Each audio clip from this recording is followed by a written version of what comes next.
Kaixo, batxibiko ikasleak gara eta bide honen bitartez aurten burutuko den Euskaraldia proiektua azalduko dizuegu.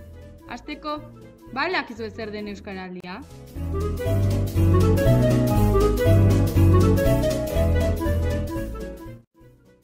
Proiektu hau euskararen erabilera indartzeko ekimen bat da, 11 egun iraungo dituena.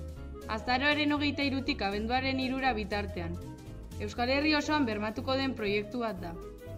Gure helburua, urrats teorikoetatik praktikoetara bideratuz, gure gizartean euskararekiko interesa berpiztea da, eta informazioa ahalik eta jende gehienari iristea, geroz eta jende gehiagok euskaraz hitz egin dezan.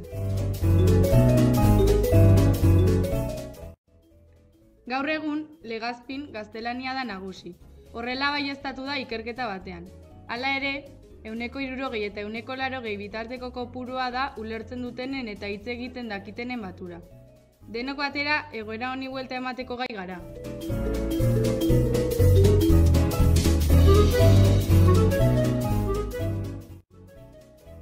Eta zer egin dezakegu ekimenean parte hartzeko? Lehendabizi, ezinbestekoa da 16 urte edo gehiago izatea.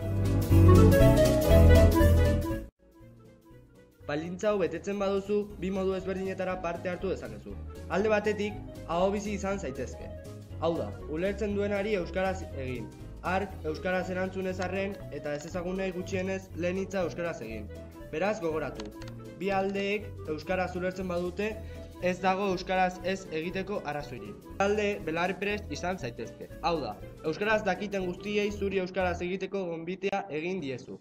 Euskara ulertzen dutela duzula aderaziko diezu eta zurekin euskaraz hitz egin dezatela eskatu.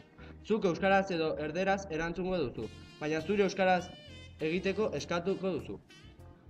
Zuen jarrera aktiboa nahi dugu. Horregatik, ekimen honetan parte hartzera gonbidatzen zaituztegu. Eta ez ahaztu, proiektuak 11 egun iraun arren euskara 365 egunetan egin behar dugula.